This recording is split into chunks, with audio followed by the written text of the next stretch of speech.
first, so was I. Made love and then you cried. Hello এবং নমস্কার, আমি অভিক বেঙ্গল 365 আপনাদের সবাইকে স্বাগত। সামনেই হচ্ছে স্কুল সার্ভিস কমিশনের পরীক্ষা। তো আমার বহু পুরনো ছাত্রছাত্রী তারা ভারতের বিভিন্ন প্রান্তে রয়েছে এবং তাদের একান্ত অনুরোধে কয়েকটা পিস আমরা যতটা সম্ভব দূর থেকে যতটা করা যায় আর কি আমরা চেষ্টা করব পড়ার, এবং তারা যে সমস্ত জিনিসগুলোকে নিয়ে একটু আলোচনা করতে বলেছে তার মধ্যে অবশ্যই রয়েছে loving in truth. In fact sir Philip Sidney is the real symbol of the Renaissance man. He is multi-talented. He is a poet, man of wisdom, a literary critic. At the same time, he was a statesman and he joined the military service. In fact, he died as a soldier. So you can realize that he has vast experience of this universe. He became the member of parliament in 1580. He was knighted in 1582 and he actively participated as a soldier in the Battle of Zutphen, and in that Battle of Zutphen he got the mortal wound and he died in 16th February 1587. And there is almost a popular story regarding Sir Philip Sidney that while he was fighting in the Battle of Zutphen, another soldier of a very low rank, he is also wounded and both of them need water. Now unfortunately Sir Philip Sidney had some small sips of water and he offered that normal soldier that water. Now that normal soldier says that you are a knight, you are our ideal, so please you drink the water yourself. But proverbially Philip Sidney said that I got the wound that is mortal and I know I will die, so thy necessity is greater than mine. And with this generosity he revived the wounded soldier. So that is a popular story, but how far that story is real we don't know. Sir Philip Sidney's prose treatise, A Defense of Poesy, in this context is quite important. In the Defense of Poesy, Sidney reiterates that the Greek origin of the English word poet is poiein, meaning to make. That is, poet's art is to make the imperfect world perfect. In fact, he says that her world, meaning this natural world, her world is brazen, the poet only delivers a golden. So the poet has that kind of Midas touch by which everything gross can be turned into gold. Now if we come to the context immediately, this is Astrophel and Stella, sonnet number 1. It was possibly composed in 1580 and printed by Thomas Newman in 1591, 5 years after Sidney's death. So Loving in Truth is a posthumous publication. It is also interesting that Astrophel and Stella is found in the folio edition of Sidney's Arcadia in 1598. Stella is the Italian word for star, and Astrophil possibly based on Greek word. Remember, one is first, Stella comes from Italian vocabulary, and Astrophilin comes from the Greek vocabulary. Astrophilin means the stargazer. Now this title, that is Astrophel and Stella, it has tripartite significance. Number 1, beloved Penelope de Verax is like a pole star of his life. Just as a pole star guides the ship to come and anchor safely in the port, in a similar way the virtuous beloved, who is often deified, raised to the status of a goddess. It is a paradox that the lover knows he is a petty mortal and his beloved in virtue and beauty is like a goddess. So in no way a man and goddess can be united. In spite of that, the quest is endless. In spite of that, the lover goes on loving the beloved, because the pursuit of beloved will be a kind of self-uplift for the poet. Now, second point, a star is far away. We can see it, but we can never touch. In a similar way, Penelope de Verax is married to one Lord Rich, and after marriage, there is an invisible barrier between the two. So in no way the communication is possible. As we simply look at the star, but we cannot touch it.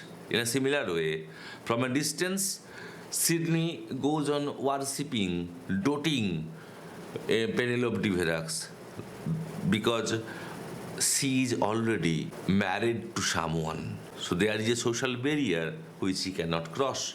And the third point is, mark the word Astrophil, from which the word Astrophil came.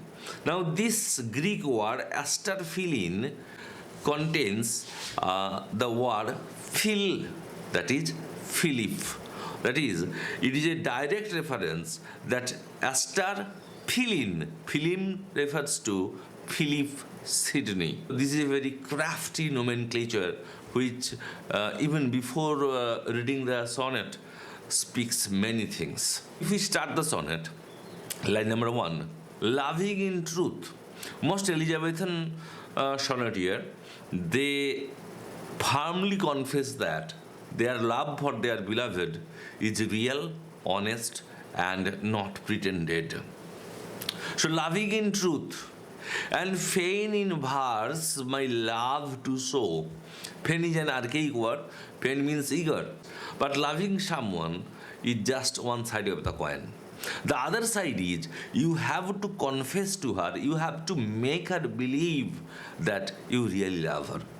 That is why he believed that he is fain, meaning he is willing to show his love for her in verse. He decides that with his poetry, he will make Penelope de Verax know how much she really loves her. A brilliant example of hyperbaton is there. That sea, dear sea. Dear sea, it is called a parenthesis, and it shows how much he is infatuated with the beloved. That sea, dear sea, might take some pleasure of my pain. Now, mark that word, pleasure. What kind of pleasure she would give to his beloved? Obviously, he is talking of aesthetic pleasure. She will give aesthetic pleasure. When the beloved will read the sonnets, she will gain some aesthetic pleasure. Other way, it is the urge to gain aesthetic pleasure which will lead Penelope to read what he has penned. Now this word pain is also important. It is an example of pun.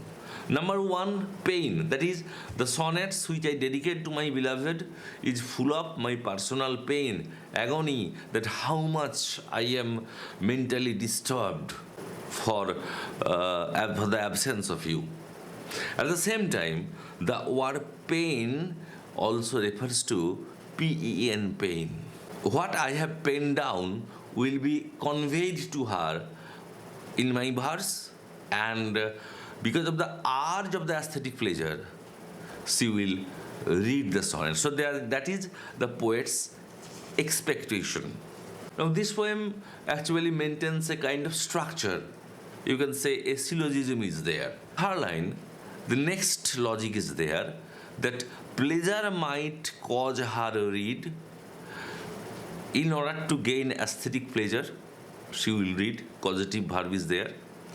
Reading might make her know. When she will read my sonnet, she will know.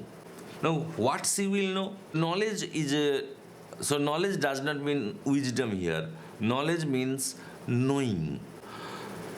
He will know my pain P-E-N pain, P-I-N pain. Why she will read the sonnets? She will read the sonnet in order to gain aesthetic pleasure. And reading maketh her know. And while she will read my sonnet, she will come to know that how much I love her. Knowledge might pity win, and pity grace obtain. Again, hyper baton and personification is there. Knowledge might win pity. When she will read my sonnets, she will know my agony, frustration. She obviously feel pity for my deserted condition. Now, there is a common belief that the source of love is pity. Dryden's Alexander Feast, there is a single line called "Pity is akin to love." In Urunko by Thomas Southern, the same idea is there. Even in Shakespeare, Othello asks Desdemona that I am a Moor, I am a Negro, then being in spite of a white skin colored woman, why did you love me? Then Desdemona says, I love you because of the pain you have undergone in your different adventures. So, knowing of my pain might generate in her pity, and that pity will usher in grace. Now, interestingly, the word grace has been used. Why? A lover generally expects love from beloved. But as I have told you earlier, in the Petrarchan tradition, the lady love is elevated to the status of a goddess. For example, Dante in Divine Comedy ascribes divinity to the beloved Beatrice. So the lady is a divine figure. She is deified. And from a goddess, what does a man expect? Man expects grace, not love. The word grace refers to spiritual uplift as well as the poet's respect and gratitude for the beloved. In the same context, dance, the canonization, may also be referred to. I sought fit words to paint the blackest face of O. Now, W-O-E-O, this is personified. O has been represented as a person with a dismal face showing the blackness of disappointment. The simple meaning is that the poet wants to portray in his sonnet the solemn and melancholy state of his mind. This sadness sticks too deep in his heart. He wants fit words. Fit words means poetic diction. Now, every poet has his own style of writing.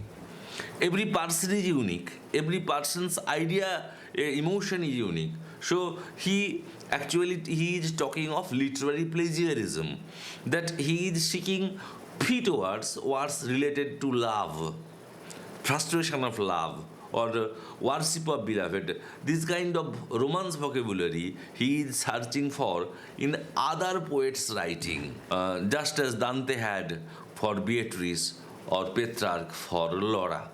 So he is searching for words, that is literary plagiarism. He wants to steal some others' words, poetic diction, and expects that with these stolen words he will be able to make her understand how much he does feel for her. Studying invention fine, her wits to entertain. Again, an example of hyperbole. So, studying inventions fine. Studying inventions fine meaning, what does invention means? Invention means what the predecessors have written in this context of tragic love. So he is thinking of stealing directly others' symbols, images, languages, poetic diction, everything, and incorporate them into his poetry. So that is why he was studying with much enthusiasm that I will pick only the best and gravest words from other, and as if I am wearing the coat of someone. But we know that every person's sentiment, every person's situation is different. This idea may seem absurd to us, but that is a Renaissance idea, and Horace in his Ars Poetica stressed that literary apprenticeship and imitation is a must for any kind of creativity. He was studying fine to entertain her wits. Now the word wits have two meanings. In the present sense, we generally use the word wit to mean humor which is created through word. But in the Renaissance era, wit means wisdom. He wants fitword that will perfectly portray that awe, that blackest face of awe, agony, which is sticking in his heart. And in this way, he plans to impress Penelope de Verax. But often turning others' lips to see if thence would flow some fresh and fruitful shower upon my sunburned brain. The poet compares himself with a brilliant metaphor that his head is like a sunburnt, infertile land. As the sunburnt land, barren land does not produce any crop, in a similar way, his brain is so dull that he cannot express, he cannot create anything. So his head is as barren as a drought-affected land. Now, that sunburnt land will be rejuvenated with brilliant greenery and vegetable when there will be a fresh and fruitful shower. A shower is needed to transform and fructify the barren land. In a similar way, Sidney believes that the shower must come over his dull head. The shower means the poetic inspiration, the poetic apprenticeship of the great predecessors. He believes that by imitating blindly his predecessor's style of writing, his brain would be able to produce successful work of art. And he did that. But words came halting forth. Everyone's emotion, everyone's situation is different. So the words which I have literally stole from others are never spontaneous with my situation, my way of writing, my relation. Literary plagiarism has been blamed. Words fled because they want invention. Those words are never invented by me. Those words came through my poetry from literary plagiarism, and they never assimilate with my emotion, and these words simply fruitless and they fled. Invention, nature's child, fled, stepdame, studies flow. Now, stepdame always proverbially behaves roughly with the child.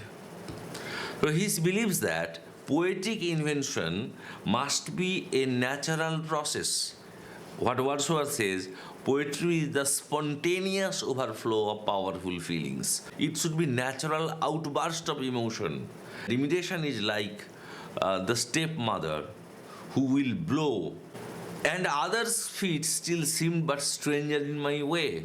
The word feet here again is a pun. If you visit some stranger's house, you will never be at ease. Your feet will hesitate because you does not know the structure of the house. In a similar way, others' feet meaning prosody. The prosody, the rhetoric which I have borrowed through literary plagiarism from others, they don't fit into my poetry. They seemed like strangers. So in line number 12, he says that my condition is like a pregnant woman. You will find in line number 12 the word throes. Throes means labor pain. A mother who is pregnant, she will be relieved when she will give birth to a child. My brain, in the same way, is impregnated with ideas, and I will feel purged when those creative ideas in my brain will be given shape in the form of an original poetry. So the poet reiterates that a mother is pregnant in her womb, he is pregnant in his brain, and both needs an instant purgation, an outlet. Otherwise, he or the mother, pregnant mother, will continue to feel pain. And the climax comes. It is almost a kind of Shakespearean structure. You will find first 4 lines, then second 4 lines, third quatrain, and the last 2 lines may be the climax. It may be termed as a foreshadow of Shakespeare's closing couplet. Biting my truant pen. Truant means runaway schoolboy. So a pen's duty is to write. But as a runaway schoolboy avoids its duty, in a similar way, the pen avoids its duty, meaning that I can write nothing. So I am biting with anger, with my incapacity. I am so bookful blocked that my pen cannot produce anything. It's behaving like a truant. So he is feeling a kind of anger that I am almost a kind of eunuch, which Hopkins said in his edible sonnets, referring to the time when almost his poetic energy dried out. In that situation, when he is angry at his own incapacity, his pen has been behaving like a truant. The climax comes. Fool, said my muse to me. I have a dream vision, like a medieval dream vision poetry. I had a dream vision where my beloved says, you are a fool. You are a wise fool. Her final advice is, look in thy heart and write. Now, Muse, in classical mythology, Muse is a spirit or goddess who encouraged poetry, music, drama, art, etc. There are 9 muses in classical mythology. For history, there is Sio, Irato for love poetry, astronomy, you have Irania, etc. So, in this context, if we think that who this muse is, then there is the possibility that the muse may be Euterpe. Euterpe is the muse or goddess of lyric poetry, or it may be Irato, who is the goddess of love poetry. So the muse who came may be Irato or Euterpe, number 1. Number 2, the muse may refer to Penelope de Verax herself, as she has done everything, as she took pity on the lover's wretched condition, came to the lover and showed the proper way, because already she is a kind of deified human being, a goddess. She knows much better than the poet. So he says that, look in thy heart, delve deep into your heart, and write in your own unique style. And the most important interpretation, number 3, is that that muse refers to the poet's personal instinct. We all have own instinct. We all learn from failure. So this muse is none other than the poet's own genius, the poet's own poetic instinct, which ultimately urges the poet that poetic inspiration cannot be acquired. Poetic inspiration can never be grafted from outside. Poetry is spontaneous. What you feel, that is your style. Keats once said in a letter that if poetry does not come as spontaneously as the flowers in a tree, it should never come at all. So ultimately, this sonnet transcends the limit of love poetry, and it becomes a general commentary a kind of ars poetica about how to write poem. While the Renaissance insists on literary imitation, upcoming Romantic age will insist on invention. Sidney here functions as a transitional poet. Remember, famous critic Eubor Winters, in his book The 16th Century Lyric in English, describes Sidney as a transitional poet because he works as a bridge between Renaissance and classicism. Sidney will never follow Ronsard, Petrarch, Dante, none. He will be unique, he will be his own inspiration. Later he says, "You that poor Petrarch's long deceased oes with newborn sighs and denigrant wit to sing, you take the wrong way." So that is in a nutshell and some significance. If you are benefited, please also let me know, and in some day I will come with the next most requested piece in your syllabi. So till then, read this poem carefully. At least one question is expected from this apparently complex poem. So read hard and remember, the dawn of success shines on that person who does and prays.